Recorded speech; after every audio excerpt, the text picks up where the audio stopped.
Muito bem. Então, muito boa tarde a todos. Eu gostaria de começar por dar os nossos cumprimentos, em nome de todo o painel, à organização deste evento tão significativo, até porque, e para mim, o significado é ainda mais particular, porque tive também algum passado neste sindicato e aquilo que estamos hoje aqui a comemorar, os 50 anos de sindicato, é qualquer coisa de extraordinário e ainda bem que assim é. E queria começar por vos transmitir aquilo que é o guideline muito básico desta conversa, porque isto é uma conversa, não é uma conferência, não vamos aqui fornecer qualquer tipo de conteúdo formativo, é uma conversa de amigos, essencialmente, em que vamos problematizar e colocar questões e deixar-vos questões, e se o conseguirmos fazer é esse o grande objetivo, sobre o passado, o presente e particularmente o futuro da justiça. Nós estamos no meio de uma brutal revolução tecnológica que, infelizmente, tarda a chegar ao nosso país de uma forma consistente, mas, na verdade, todas estas coisas são como a justiça é sempre, tarda mas não falha. Cá chegarão e teremos nós todos que nos preparar para elas. Sem mais delongas, até porque isto é uma conversa e não há moderador, eu estou só a quebrar o gelo inicial para podermos iniciar esta conversa, gostaria de começar por perguntar-vos, Rui, particularmente, como é que o Rui tem visto, da sua experiência de acompanhar tanto e tanto e tanto julgamento ao longo destes anos, a evolução desde o tempo em que começou a acompanhar a justiça, particularmente a fase de julgamento, até hoje? Onde é que houve grandes mudanças estruturais na justiça, particularmente naquilo que são os meios hoje, tecnológicos, as ferramentas que nós usamos e que se aplicam hoje em dia cotidianamente nos tribunais? Boa tarde, muito obrigado. Muitos parabéns ao sindicato e obrigado pelo convite. Para mim é uma situação um pouco estranha, mas que muito me honra, uma vez que eu faço crónicas de tribunal e desde já digo que é um trabalho infinitamente mais fácil do que aquele que eu vejo ser feito pelos magistrados. Muitas vezes me pergunto como é que é possível dar conta de tanto trabalho, tantos casos diferentes, a que vou assistindo semanalmente ainda na quinta-feira estive e assisti a 3 casos, por acaso poderemos discuti-los um bocadinho adiante, porque acho que passam por 3 das principais problemáticas que aqui estão, e ao mesmo tempo sendo um produto jornalístico, literário, uso sempre a palavra literário no melhor sentido, fico feliz que seja útil para reflexão alguns dos casos que vou contando. E como foi ao longo desde a primeira semana do Jornal Público, em 1990, que escrevi a primeira crónica Levante-se o Réu, por assim dizer, não, na verdade ganho alguma experiência de assistir. Ainda sou dos tempos em que havia um certo paternalismo nos magistrados, tanto um como o outro, tanto do Ministério Público como judicial. Ainda era dos tempos em que o balcão era muito maior, e se posso ter visto a evolução, uma evolução para melhor, muito mais mulheres, começa logo por aí. Inteiramente de acordo. Muito mais mesmo, e isso introduziu necessariamente outro tipo de problema, outro tipo de abordagem, até porque eu assisto a muitos casos, por exemplo, de violência doméstica, e portanto, acho que teve havido uma evolução também tecnológica grande, também estou muito curioso de ver o que é que aí vem. As primeiras videoconferências eram horríveis, não se ouvia nada, de vez em quando ainda falham, como sabeis, e aí de facto, quando a tecnologia falha, é tremendo, porque tudo falha, não é? Não se consegue ouvir uma pessoa se ouvir-se, se ela não conseguir falar em condições, e cada palavra conta, não é? Cada palavra conta. Como sabeis, uma das coisas que aprendi foi precisamente a quantidade de atenção que um magistrado do Ministério Público tem que ter em relação àquilo que um arguido, ou àquilo que já leu no processo, ou declarações da memória futura, a quantidade de atenção a todos os pormenores, em tantos casos. É verdadeiramente admirável, eu nunca seria capaz de o fazer, e, portanto, desde já ponho aqui, eu já tenho dito isto mais vezes em público, quando se fala que não se trabalha nos tribunais. Caramba, eu vejo os magistrados, os juízes, os oficiais de justiça a trabalharem como poucas pessoas trabalham neste país. Nem tudo farão bem, como sabem, às vezes há coisas que não correm bem, mas queria desde já dizer isto. Como é que tem vindo a correr? Eu trabalho, tal como a justiça, num fundo humano que já vem desde os gregos e dos romanos. São casos humanos, não é? Pessoas que traem pessoas, pessoas que não estão à altura das circunstâncias, pessoas que são más umas com as outras, pessoas que roubam, pessoas que sofrem de tremendos sentimentos que as conduzem à violência. E, portanto, o fundo do meu trabalho no Levante-se o Réu é sempre o mesmo, é a miséria e a comédia humana. E, portanto, estou muito curioso de ver como é que a adaptação às novas tecnologias, a inteligência artificial que aí vem, não é? Se é que não está já, vai poder aguentar com a parte humana, que é aquilo que mais me interessa. O que é que há de fundo verdadeiro e como fazer justiça, às vezes, contra as próprias ambiguidades ou falhanços de quem fez a lei. Verdade. Aliás, num momento histórico em que nós, para além da revolução tecnológica, assistimos a um incrementar da conflituosidade e o acesso aos tribunais enquanto serviço público é cada vez mais importante, a verdade é que temos recursos bastante exíguos para poder dar conta de todo este volume de trabalho, que, aliás, o Rui dizia muito bem. Vera, em que ponto é que nós estamos verdadeiramente da análise que a Vera faz quanto à aplicação tecnológica e de novas ferramentas, nomeadamente inteligência artificial, particularmente no caso da investigação criminal, tão deficitária de recursos, e o que é que se pode perspectivar, muito sinteticamente, no futuro? Antes de mais, muito obrigada pelo convite. Isto é quase um remake, porque nós há uns meses atrás, eu e o Carlos estivemos a falar sobre estas coisas, convidaram-nos outra vez, significa que não foi horroroso, não é? Portanto, aqui estamos, e agora vimos aqui falar de novo. Portanto, muito obrigada pelo convite e já agora muitos parabéns. Já agora outro disclaimer, vou pedir desculpa, porque eu estou com alguma tosse este tempo e, portanto, volta e meia vão ouvir isto pelo microfone.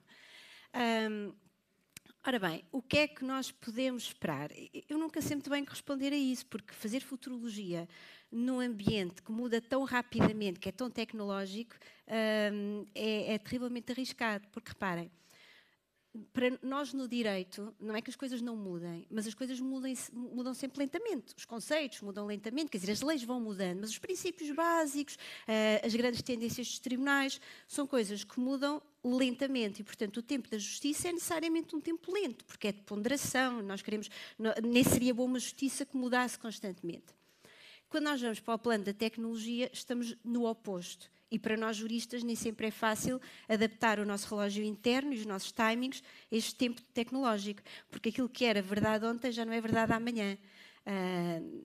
Se eu, há um par de anos atrás, tivesse dito ao Carlos, um dia vamos ter aqui uma ferramenta que eu pergunto-lhe assim, o que é que eu vou cozinhar amanhã se tiver no meu frigorífico este ingrediente? E ela dá-me uma receita, o Carlos ria-se. Abóbora seguramente que não. Abóbora não, porque o Carlos não gosta. Mas, bem, agora temos uma ferramenta que faz isto e outras coisas muito mais interessantes, inclusivamente no plano da justiça, apesar de não ter sido criada para o plano da justiça. Não é? Mas houve aquele juiz no Equador que decidiu utilizar o ChatGPT para uma sentença. Não terá sido o único, digo eu, não é? Foi o único que teve a coragem de dizer uma coisa que admito que muitos façam.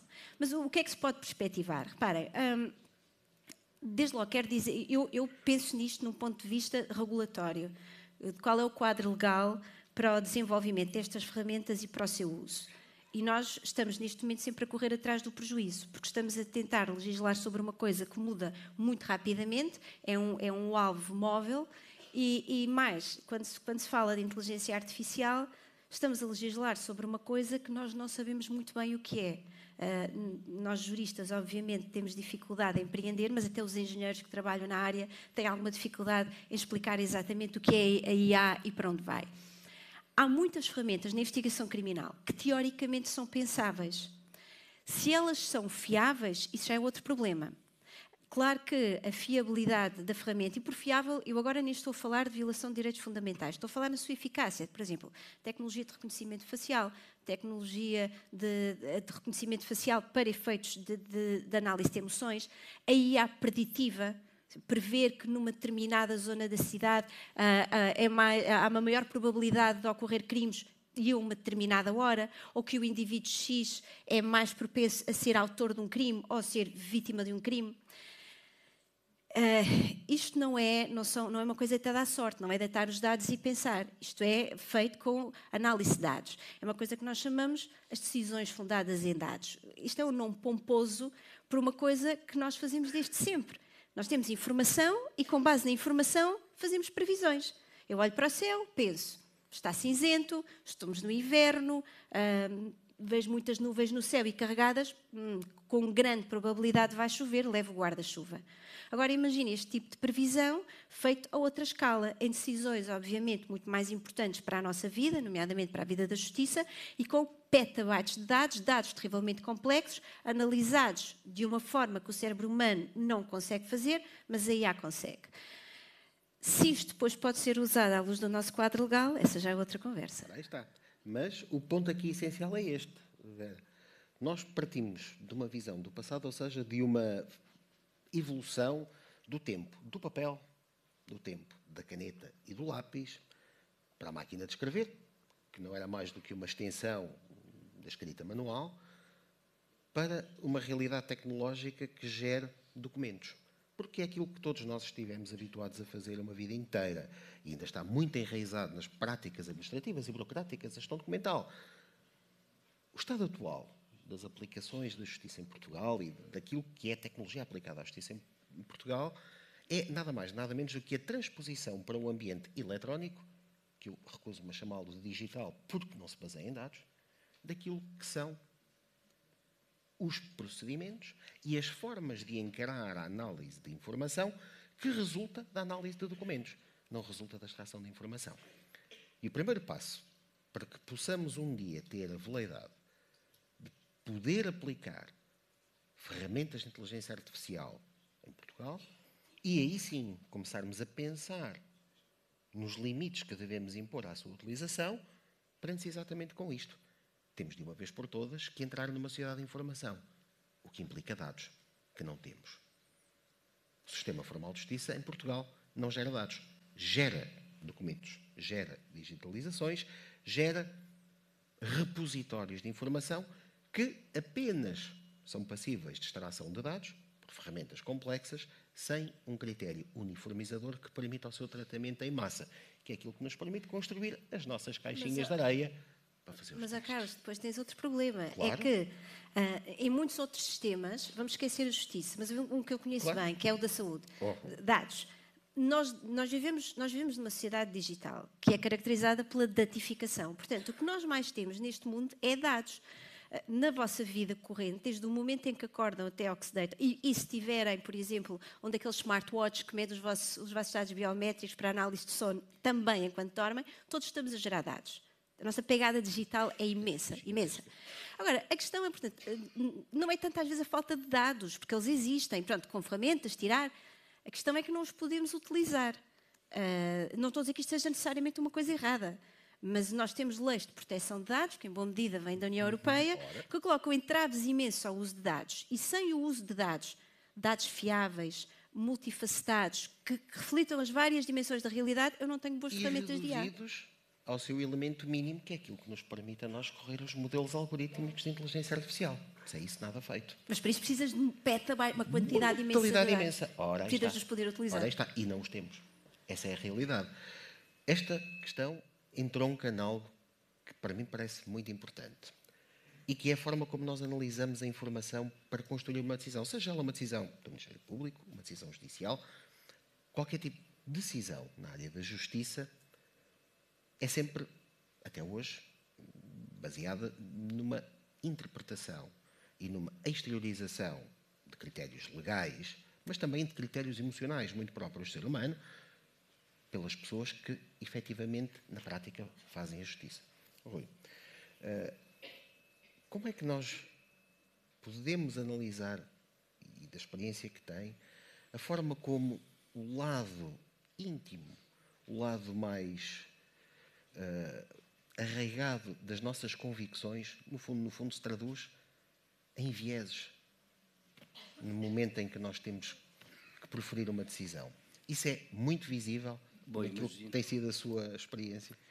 Imagino que esta conversa esteja a criar alguma angústia do outro lado, porque de facto, até pela velocidade de pequenos crimes novos, eu vou contar um a que assisti anteontem, e que é uma senhora que tinha um cartão que só servia porque estava no rendimento mínimo para ir ter uns cursos de cozinha porque tinha que os fazer, mas através desse cartão e através da MBWay, eu mesmo não percebi. Alguém utilizou aquilo para pôr à venda uma bicicleta velha, que foi paga, mas que nunca chegou a lado nenhum. Esta senhora levantou o dinheiro, ou diz que alguém levantou, não, ela diz que não levantou, como é óbvio. Não levantou, alguém levantou, ela não tinha cartão, ela nem sabe o que é o MBWay. Isto ainda há um ano não aparecia, uma coisa destas.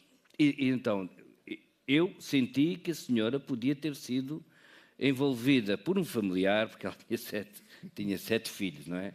Por um familiar, vivia com a sogra, estava doméstica. Portanto, sabemos nós como é que são as dinâmicas, porque ainda ontem existia um filho que batia na mãe à frente do neto, portanto, anteontem também, noutro caso, e, portanto, há dinâmicas familiares que introduzem aqui o uso da ignorância das próprias mães, para generalizar. E eu tive a sensação que a senhora podia ser inocente. Depois falei lá com um advogado que estava a assistir e disse: não, isto é um esquema que já existe aí, não há, ela sabe perfeitamente no que é que se meteu, agora vai ser difícil de provar qual é a culpa dela, porque ela é que tem o cartão, ela é que não sabe mexer no MBWay, ela é que diz que perdeu o cartão.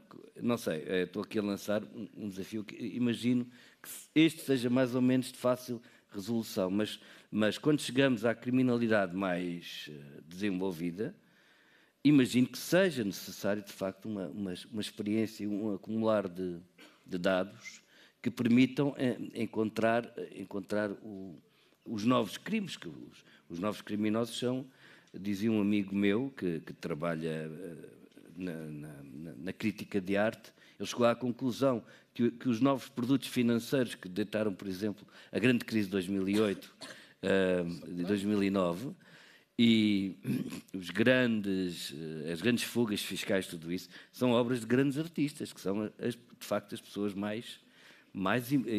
com mais imaginação no nosso mundo, são, de facto, mentes criativas. E imagina a responsabilidade de quem está do outro lado a tentar descobrir e acompanhar tecnologicamente isso. No limite, acho que temos que ir, imagino eu, ao bom senso.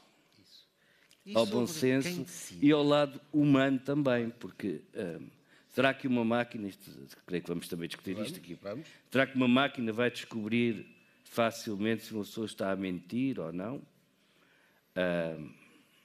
Será que às vezes aquelas pessoas que se perdem credibilidade ali em direto quando dizem uma mentira, porque já se estão a embrulhar, e aí as técnicas dos procuradores são notáveis às vezes, de ir avançando, e os juízes também, não é? De ir avançando com perguntas montadas até a pessoa cair numa primeira mentira. E aí não sei se as máquinas saberão fazê-lo. Talvez sim, porque estão a ficar sencientes, não é? Como se diz. E nota-se muito que há algum preconceito. Força, Carlos. Não, vai. Não. Era só uma questão muito simples. Então, nota-se muito o preconceito ou viés na parte de quem decide? O preconceito em que sentido? Agora não percebi. No sentido de condicionar a decisão por um prejuízo que está feito, que às vezes nasce logo no início do julgamento. Também já senti isso. E também já senti... Já senti a aflição que até eu sinto, que é como é que eu vou contar esta história? Qual é que é o ângulo? Essa é uma das perguntas que tenho que fazer sempre. Como é que eu vou contar isto? Falando de pessoas que podia ser eu, podia ser a minha irmã. Tantas vezes fazemos coisas que podem dar, nem que seja um disparate que se faz à noite com um carro. Pronto. E todos nós, imagino, não estou aqui a acusar ninguém, os senhores procuradores e procuradoras, mas todos nós já passámos por momentos em que também estivemos em xeque, não é? E não sei. Eu acho que a nova geração está mais bem preparada, mais aberta, mais informal do que há 30 anos. Agora, é um bocado como todas as profissões. Eu não acredito que um procurador ou procuradora que não se prepare, que não esteja em aprendizagem contínua, possa estar a trabalhar bem daqui a 1 ou 2 anos já. Acho que vão mesmo ter que se preparar para isso. Como todos nós. Como os argumentistas, já agora. Como os escritores até. Como os jornalistas. Como qualquer pessoa.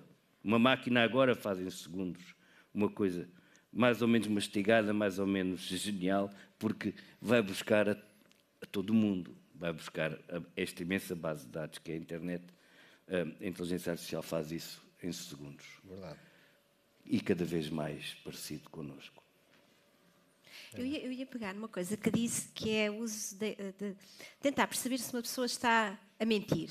Esta é sempre a grande pergunta, mas a inteligência artificial consegue fazer isso? Bem, há técnicas que teoricamente sim. Funcionam mediante a análise dos nossos dados biométricos. Por exemplo, nomeadamente as nossas microexpressões faciais. Isto não é nada de novo. Lembram-se, há uns anos passava na televisão... Exatamente. A série Lie to Me. Não sei se recordam, havia um humano, era aqui, não sei, psiquiatra, whatever. Sim. Era um leitor de emoções. E, portanto, o que ele conseguia era detectar no nosso rosto pequenas microexpressões. Porque parece que quando nós mentimos, por muito bons mentirosos que sejamos, às vezes a nossa cara consegue mostrar o que nos vai na alma. Ou este gesto. Aliás, outro exemplo bem conhecido. O presidente Clinton a dizer: I did not had sex with that woman. I repeat. E logo toda a gente diz: mas estão a ver, ele piscou um bocadinho o olho e depois fez assim, franziu, a pessoa está a mentir. Eu fartei-me de estudar as microexpressões para perceber como é que eu podia mentir sem cair. Só inalei. Exatamente. Normalmente as pessoas dizem: eu sou honesto. É logo por aí, não é? Depois é coçar o pessoo. Para dizer a verdade, há muita gente que começa. Mas bem, ora bem, não quer dizer que estas ferramentas de IA sejam 100% fiáveis. Não é? Agora, podem dar de facto uma ajuda, e não é só na análise dos traços biométricos. Por exemplo, na análise da voz, nós quando mentimos usamos uma voz diferente, a nossa voz nós mudamos de voz consoante o nosso chapéu, e até as palavras escolhidas. Agora, usar isto, por exemplo, numa investigação criminal, isso obviamente implicaria um quadro legal adequado, porque em termos de direitos fundamentais, este era um problema difícil de resolver. Não necessariamente insolúvel. Não necessariamente insolúvel, é verdade. Mas teria sempre uma questão. Como é que nós traçaríamos a distinção entre a percepção que um humano faz, enfim, da peça de teatro, que no fundo muitas vezes é o que é um julgamento. É uma peça de teatro onde as pessoas estão a representar um papel, porque ninguém está a constatar a realidade, é a realidade dos autos, aquela célebre expressão que se usa no mundo do jurídico, e como é que uma máquina vai traduzir, no fundo essa sombra, no fundo da caverna, como sendo uma representação de algo que a pessoa disse, em concreto ou não. Mas, muito bem, indica pistas. E falo por análise estatística, simplesmente. Dá-nos probabilidades. Mas repara, eu faço minhas as palavras do Rui. De facto, e não é só na justiça, em qualquer domínio, quem não souber trabalhar com a IA e tirar o proveito da IA, está excluído. Acabou. Não é o nosso mundo. Este também é um problema geracional. Não é? Os meus filhos, a primeira vez pegaram num livro, pensaram que era um iPad, fizeram assim. É? Queriam passar a página do livro. Eles não acreditam como é que eu tive internet tão tarde na minha vida, como é que eu sobrevivi à minha infância. E cá estou eu, no entanto. Portanto, isto significa que aquilo que vai ser exigido de nós vamos ter, os humanos vão continuar a ter o seu papel. Eu estou firmemente convicta disto. Posso estar errada, mais uma vez, não faço futurologia, é a minha convicção. É um papel diferente. Não é um papel de fazermos nós as coisas, sem prejuízo de uma ou outra tarefa continuar a ter que ser profundamente humana, mas é uma tarefa de controlar o resultado da IA. E esta é uma tarefa muito importante, não é uma tarefa de sumenos. E eu acho que exige mais de nós. Porquê? Porque nós só podemos controlar a qualidade daquilo que a IA faz se nós próprios o soubermos fazer muito bem. Então isto implica 2 tipos de capacidades. Aquela que nós temos até agora, a formação que temos até agora para conseguir fazer as coisas que nós hoje fazemos como humanos, temos que continuar a saber fazê-las, e depois uma capacidade, uma skill adicional, que é puramente tecnológica e que tem a ver com entender a máquina, perceber como é que ela funciona, quais as suas limitações, que é uma informação muito importante, quais as suas virtudes, onde é que nós podemos tirar proveito dela. Portanto, a vida vai ser, por um lado, mais fácil, mas, por outro lado, vai ser mais desafiante, porque se vai exigir mais de nós, creio eu. Sim, bastante mais. Portanto, vai ter que continuar uma formação humanista muito grande, porque é impossível descobrir o mentiroso se não tivermos lido a história universal da literatura, por exemplo, do teatro, precisamente o teatro, em que há tantos mentirosos,